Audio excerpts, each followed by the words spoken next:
Hallelujah. Glory to God. Thank you, Jesus. We are grateful.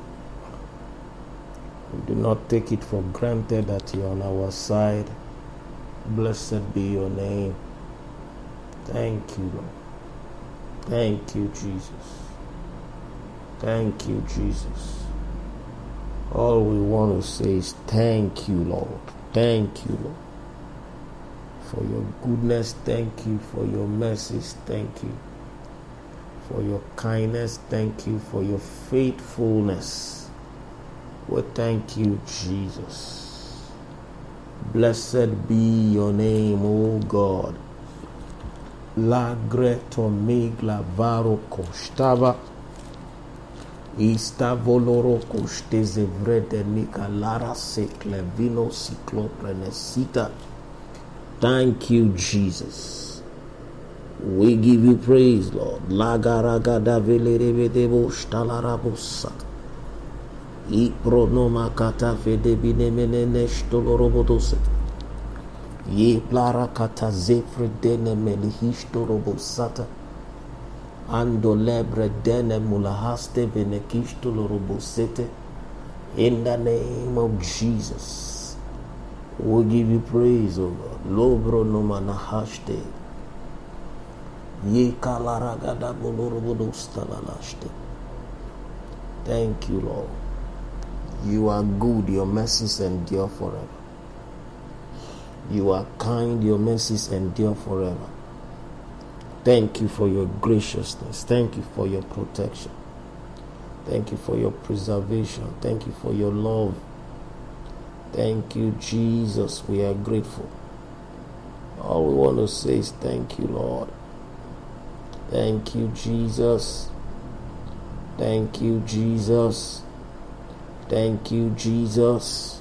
Megereko shtavarabusata. And the people of Jesus said, Amen. Okay, good morning.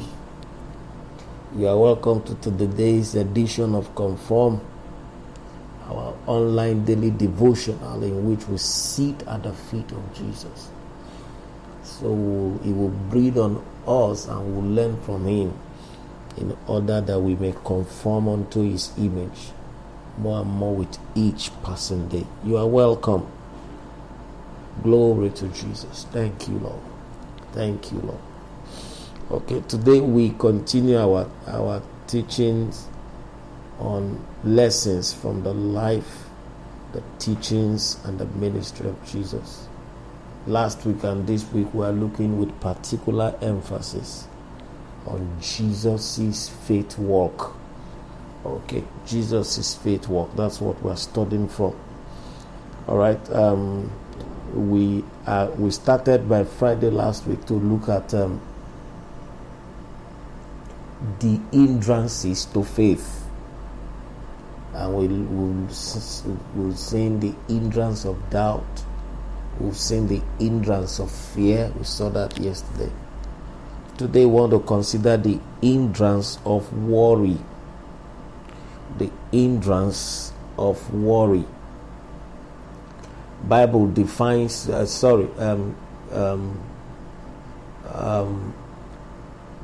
dictionary defines worry as thinking about problems or fears.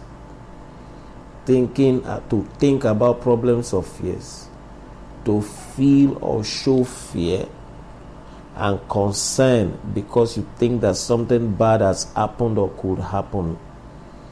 To think about problems or fears, please take notes. To feel or show fear and concern because you think something bad has happened or is about to happen.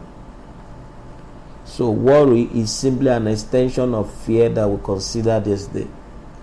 Worry is being concerned about fear. Worry is thinking on fear.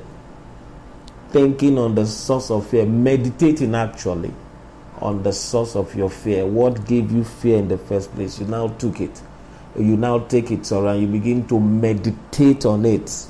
That's what worry is. Worry is actually meditation, but it's meditation on the negative, or being concerned on the negative, sustaining your fear by continuing to think about it or meditate on it. Let's read the Bible from Matthew chapter 6 verse 25. Matthew chapter 6 verse 25. Therefore I say to you, do not worry about your life. Old King James says, take no thought about your life, what you will eat or what you will drink, nor about your body, what you will put on. Is not life more than food, and the body more than clothing? Look at the birds of the air, for they sow not, nor they sow not, for they sow nor reap nor gather into barns, yet your heavenly Father feeds them. Are you not of more value than they? I'll read that again. Look at the birds of the air. Old King James says, consider the birds of the air. They sow, nor reap, nor gather into barns, yet your heavenly Father feeds them. Are you not of more value than they? Which of you by worrying can add 1 cubit to his stature? So why do you worry about clothing? Consider, that's that word.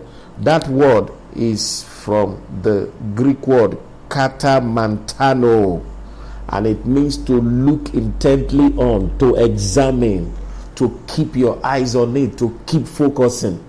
Okay, you remember the Bible says in Romans chapter 4 that Abraham considered not his own body now dead, neither yet the deadness of Sarah's womb. Katamantano. It means he refused to keep looking at. He refused to keep meditating on. So he said, consider, the place where we are reading, he said, consider the lilies. Okay, so why do you worry about clothing? Consider the lilies of the field, how they grow. They neither toil nor spin. And yet I say to you, that even Solomon in all his glory was not arrayed like one of these. Now, if God clothes the grass of the field, which today is and tomorrow is thrown into the oven, will he not much more clothe you, O ye of little faith? So where there is worry, faith will always be fleeting.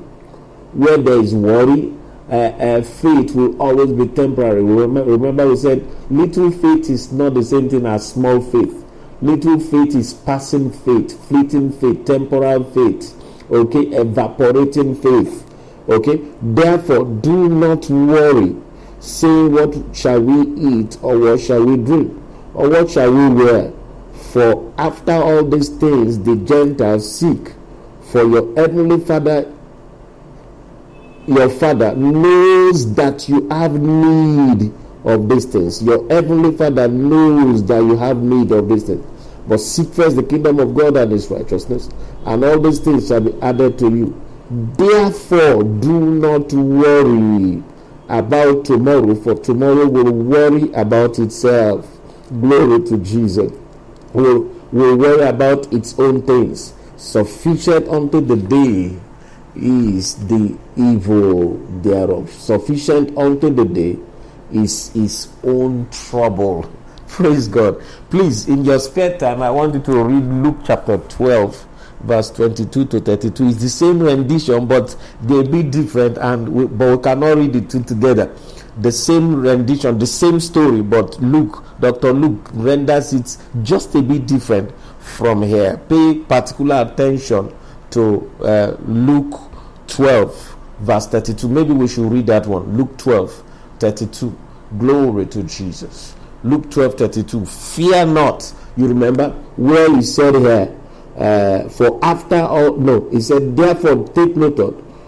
No, that is verse 32. For your heavenly Father knows that you have need of these things. In the Luke rendition, it says, fear not, little flock, for it is your Father's good pleasure to give you the kingdom. Glory to God.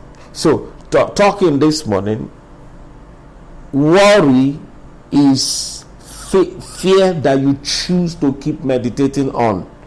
Worry is fear that you choose to keep meditating on. Okay, worry is fear that you choose to keep meditating on. And worry is funny. Jesus said, which of you by worrying can add a cubit or a stature or a cubit to his stature? In other words, worry is unfounded. If you could change it, you will not be worrying about it. You just go ahead and change it. Because you can't change it. That's why one is tempted to now go into the worry mode. Okay? Worry is unfounded. Worry has no point. Worry has no point. And then also, worry is unfounded because many times what we worry about, it is actually not so. It is not actually not so. So worry is unfounded. Worry has no point. And more importantly, worry suffocates faith. Worry suffocates faith. Worry kills faith. In Matthew, glory to God. Matthew chapter 13. Matthew chapter 13, verse 22. That was the place where Jesus was talking about the parable of the sower in verse 22. Now he will receive the word among tongues, the seed among tongues. You see, who hears the word and the cares of this world. The cares of this world. Okay? The word worry, I have not mentioned it. The word worry and the word thought and the word cares here in the New King James is from the Greek word mantanio, and it means literally to fear, to fret. He said, the cares of this world and the deceitfulness of riches choke the word, and it becometh unfruitful. So worry chokes the word. Worry chokes faith. Faith cannot survive in the presence of worry. Where worry is, faith cannot fly. Where worry is, faith cannot fester. Faith cannot grow. Faith cannot be strong. Faith cannot excel. So it's important that we watch out for worry and do away with it. It's important that we watch out for worry and do away with it. What should you do in order to conquer worry? Okay? Because Jesus said, take no thoughts. But it's not possible to not think. It's not possible to not think. Somebody's mind cannot be blank. It's even more difficult to not think about things that you are faced with and that you are deeply concerned about. Okay? So what is Jesus really saying? He's saying, replace worry with positive thinking. Rather than meditating about that issue negatively, replace it with positive thinking. Replace it with positive thinking. Replace it with positive thinking. That's what Philippians was telling us in Philippians chapter 4, verse 6. Be not anxious for nothing. Don't fret about anything, but in everything by prayer and supplication with thanksgiving, let your request be made known unto God. So what should you do about your worry? Pray about it. Keep thinking about it. He said, if you are in that mood, the peace of God, which passes understanding, will guard your heart and your mind through Christ Jesus. And then verse 8 says, this one is very important. Finally, my brethren, whatsoever things are true, whatsoever things are noble, whatsoever things are just, whatsoever things are pure, whatsoever things are lovely, whatsoever things are of good report, if there's any virtue, if there's anything praiseworthy, meditate on these things. In other words, stop meditating negatively on the things that deeply concern you. Rather, meditate positively on them. Because it's not possible to not think for the things that concern you not to occur to your mind. Whenever it occurs, meditate positively on them. Jesus said, Bible says concerning Abraham, that he considered not his own body now dead.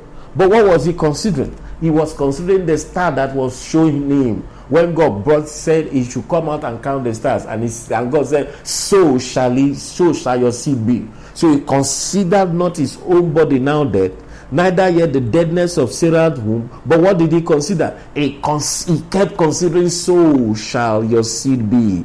He kept considering, so shall your seed be.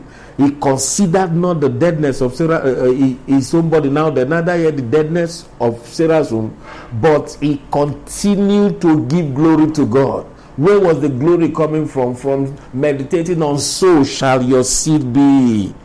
Meditating on the word of God. You must draw the word of God. We said yesterday, keep your eyes focused on Christ. Keep your eyes focused on what Jesus can do and what he has already done for you. Keep your Christ focused on the cross. Keep your eyes focused on the promises and the provisions. Those are the things. So it is the same things you use to conquer fear that you use to conquer worry. So in fear we say keep your eyes on it. With worry, those are the things you should be meditating on.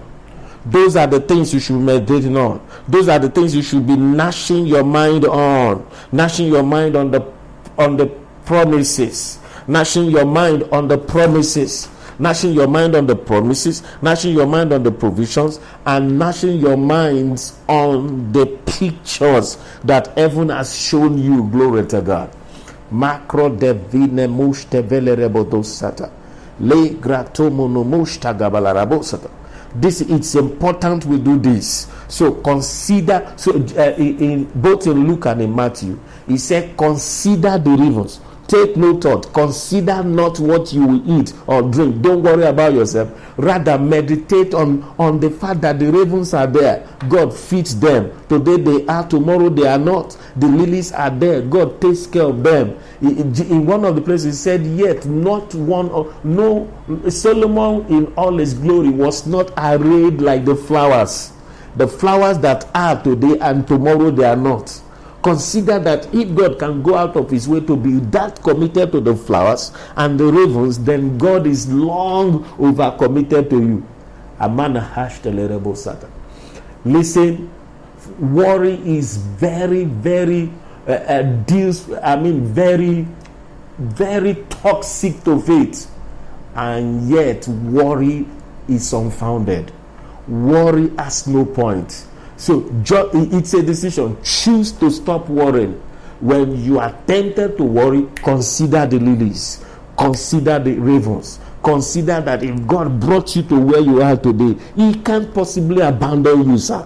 Consider that if God is doing that, when sending blessings on the unbelievers, why not you, sir? Magaraboshta. Consider that he did it. What you are praying for today, God did it many years. He did it over 2,000 years ago. He did it over 2,000 years ago. I will never forget Archbishop's message that I listened to many years ago. The title was, what you are asking God for today, he did it yesterday. What you are asking God for today, he already did it yesterday. Listen to me, before you came into that need, Jehovah had taken care of it. Before you even came to the point where you are in that need, Jehovah has taken care of it. Jehovah has taken care of the children's school fees. He has taken care of their schooling abroad. He has taken care of the rents. He has taken care of the ministry bills. He has taken care of it. Take your minds off what the devil is doing and fix it on what God has done.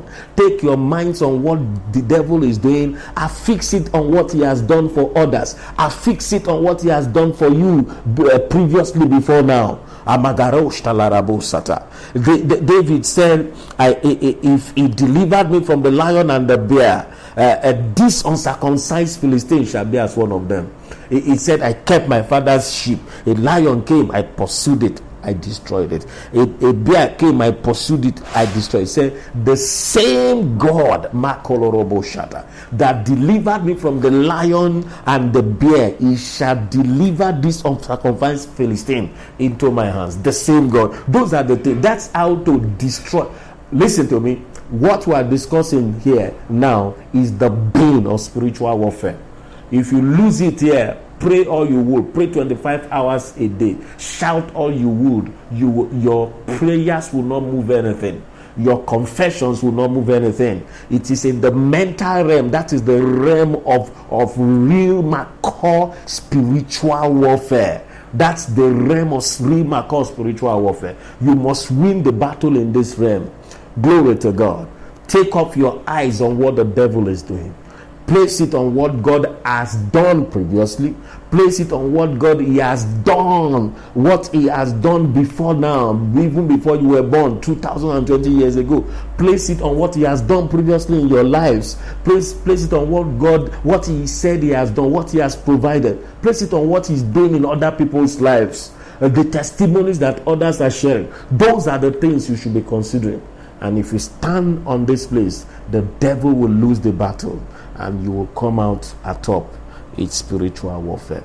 You are blessed. Do not forget, this is a season of massive victory for us in the Airstone Church. It's a season of great victory for you and your family. It's a season of great victories for all families represented in the Airstone Church. Calamity is far from you. Pestilence is not your portion. In the name of Jesus, as you go today, you record great testimonies. Great testimonies. Great testimonies. Great testimonies. Great testimonies. In the name of Jesus, you come out victorious in spiritual warfare. In the name of Jesus, peace be still. And the people of Jesus said, Amen.